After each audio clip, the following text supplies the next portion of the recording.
Economic espionage is a significant threat to the national security of the United States. The economic impact to the United States companies from the theft of their trade secrets often results in loss of profit, loss of jobs, and a significant impact to the industry. The FBI estimates that the impact of economic espionage on United States companies is valued anywhere between 200 and 400 billion, and on some accounts up to $1 trillion. We started our investigation on a complaint call from the United States company that complained that they had 2 Asian trespassers that came into their factory. They had toured the factory and filmed the location for an undetermined amount of time.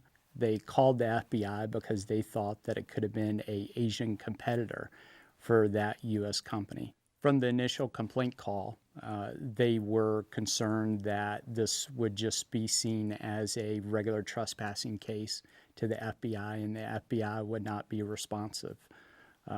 We saw it as a little bit different, as a first avenue into a possible economic espionage or theft of trade secret case. We went to their location, investigated, found out the identities of the 2 trespassers, and then found out that it looked like they could be involved in the industry that this U.S. company is in. A couple of weeks later, there was a newspaper ad that was published in their local paper where they were looking for a U.S. company engineer with specific formulary knowledge to go to China and start up a new business. From that ad, we decided to conduct an undercover operation. The company originally had concerns about pursuing the criminal venue, and they were thinking about going a civil route. In the past, with economic espionage cases, we've had a difficult time interacting with the company.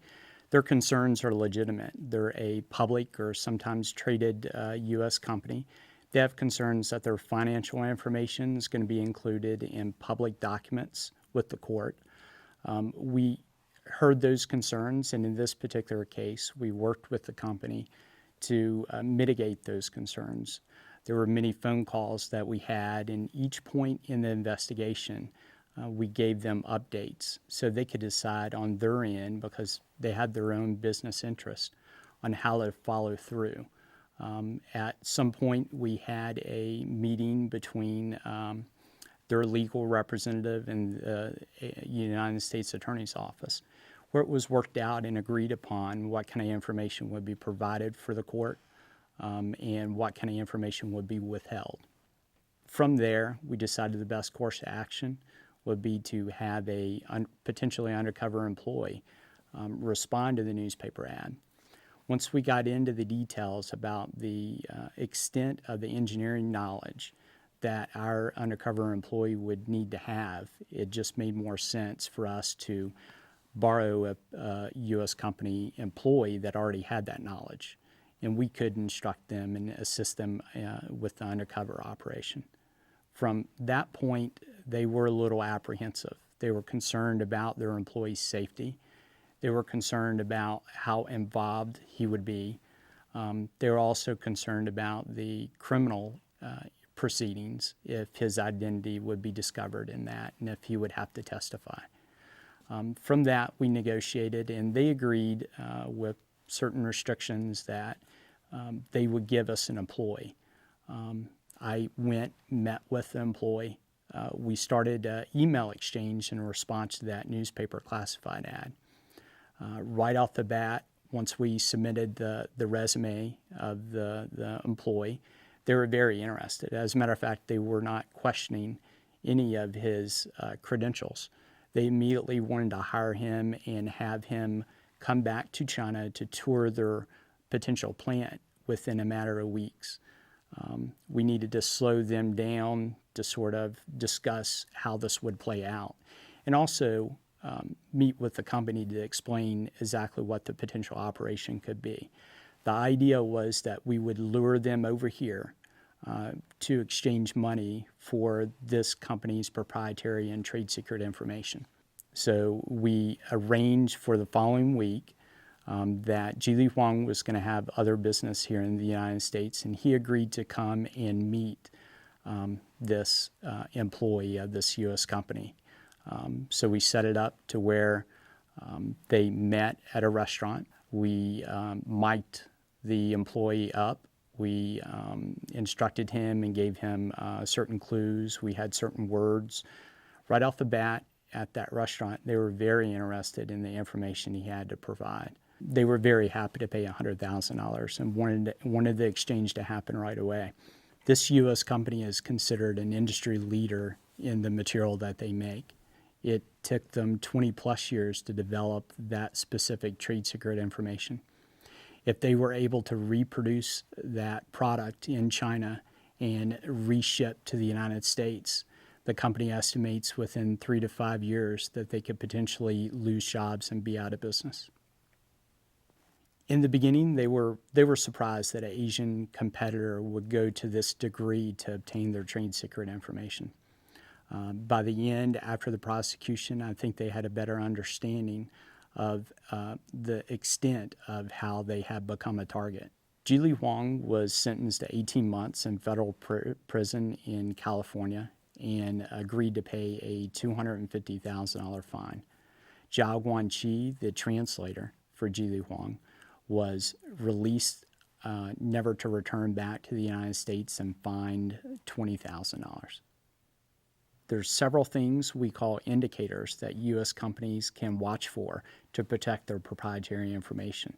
Foreigners that target specific information from the United States companies use a broad range of methods to determine who they should target within the company, usually an engineer, somebody that has access to the specific knowledge they're looking for. We've seen cyber attacks used a lot and continue to be in the future. Conferences and industry events where competing customers are looking to obtain their proprietary information. Joint ventures with foreign companies that may be looking to obtain their trade secret information. Delegation visits.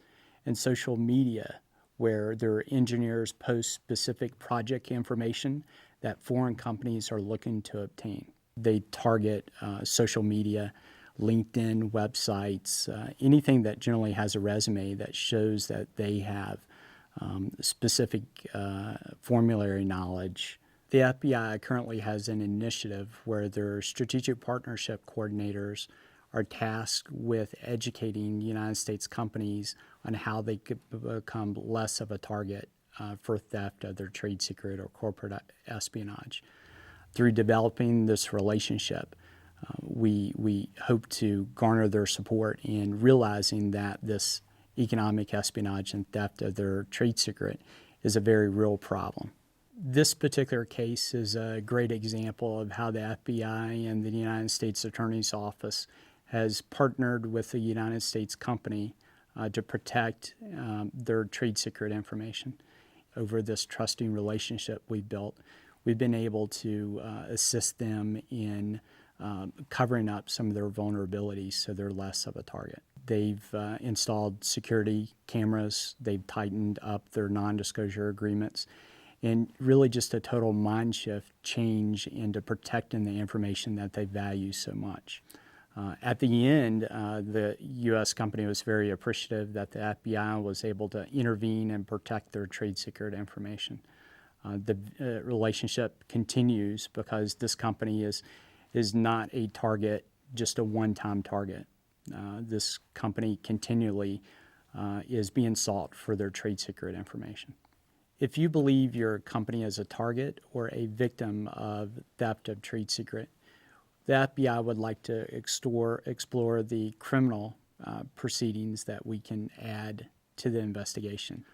Using the investigative authorities under Economic Espionage Act of 1996, the FBI is able to go overseas and potentially lure that foreign company benefactor into prosecution. U.S. companies are being targeted on an ongoing basis by many countries all across the world. It's vital that companies understand that the national security of the United States depends on their protecting their intellectual property.